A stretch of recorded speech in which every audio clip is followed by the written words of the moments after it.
BJP ऐसे फैसले ले रही है कि विपक्ष भी चारों खाने चित होने के लिए मजबूर है। अब बीजेपी ने राष्ट्रपति पद के लिए बीजेपी की ओर से आदिवासी महिला नेता द्रौपदी मुर्मू को उम्मीदवार बनाया है। अब इसका असर मध्य प्रदेश की राजनीति पर सीधे सीधे इफेक्ट करेगा और इसका फायदा बीजेपी को मिशन 2023 में होने वाले आगामी विधानसभा चुनाव में देखने को मिलेगा।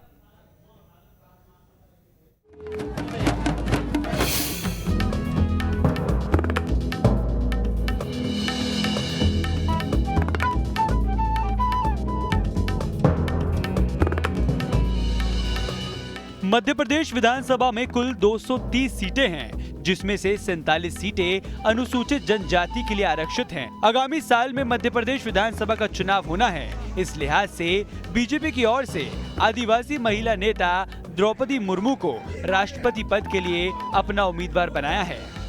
बीजेपी ने एक तीर से दो निशाने साधे हैं। राष्ट्रपति पद के लिए एक आदिवासी महिला को चुना है, तो दूसरी ओर देश की आदिवासी सीटों पर अपनी पकड़ को और भी मजबूत किया है।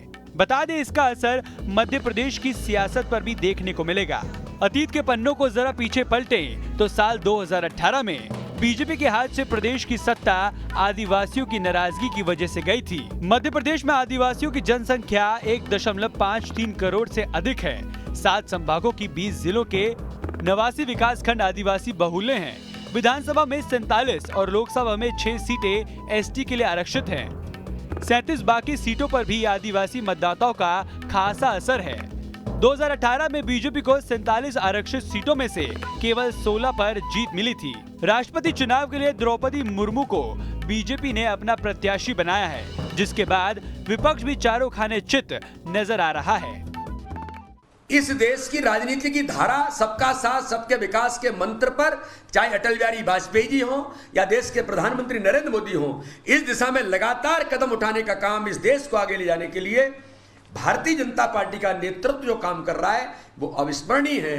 आजादी के 75 वर्ष पूरे हो रहे हैं। इन 75 वर्षों पर देश के हमारे जनजातीय समाज के गौरव हमारी बहन द्रौपदी मुर्मू जी को देश के राष्ट्रपति का प्रत्याशी बना करके भारतीय जनता पार्टी और एनडीए के नेतृत्व ने ऐतिहासिक कदम उठाया है। मैं पुनः माननीय प्रधानमंत्री जी का, भारतीय जनता पार्टी के सम्मानीय राष्ट्रीय अध्यक्ष जी का, सबका बहुत और एनडीए के नेतृत्व का बहुत हृदय से अभिनंदन करता हूं। हालांकि कांग्रेस बीजेपी के इस मास्टर स्ट्रोक को इतना तवज्जो नहीं दे रही है। कांग्रेस को पता है कि अब इसका असर आगामी विधानसभा चुनाव में जरूर पड़ेगा।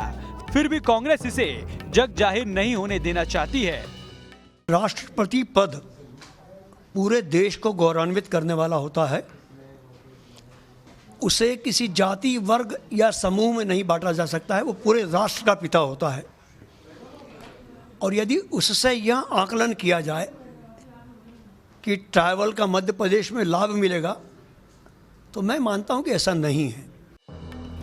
राजनीति में हमेशा आदिवासियों का असर रहा है। यही वजह है कि बीजेपी की नजर अब आदिवासी वोट बैंक पर टिकी है। लिहाजा ये पहला मौका है कि जब किसी आदिवासी महिला के राष्ट्रपति बनने की ओर अग्रसर है। मैं समझता हूं कि इसके राजनीतिक निहितार्थ अधिक हैं और उसका लाभ राजनीतिक रूप से बीजेपी को कितना मिलेगा ये कहना मुश्किल है, लेकिन ये एक तरह से संदेश देने की कोशिश है कि जिस वर्ग को आमतौर पर राजनीति में उतना महत्व नहीं मिलता, ऐसे वर्ग की महिला को हम देश के सबसे बड़े पद पर बैठा रहे हैं।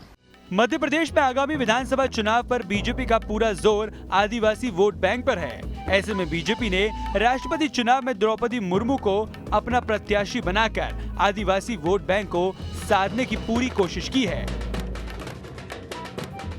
2018 में भाजपा की सरकार आदिवासियों की नाराजगी के कारण ही चली गई थी।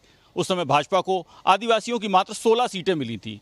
ऐसे में द्रौपदी मुर्मू के राष्ट्रपति का उम्मीदवार बनने से भाजपा को प्रदेश में भी इसका लाभ मिलेगा, ऐसा माना जा रहा है। अभी देखने वाली बात होगी कि भाजपा कितना इसका लाभ उठा पाती है। वीडियो जर्नलिस्ट हिमांशु के साथ नितेंद्र शर्मा, न्यूज़ स्टेट भोपाल।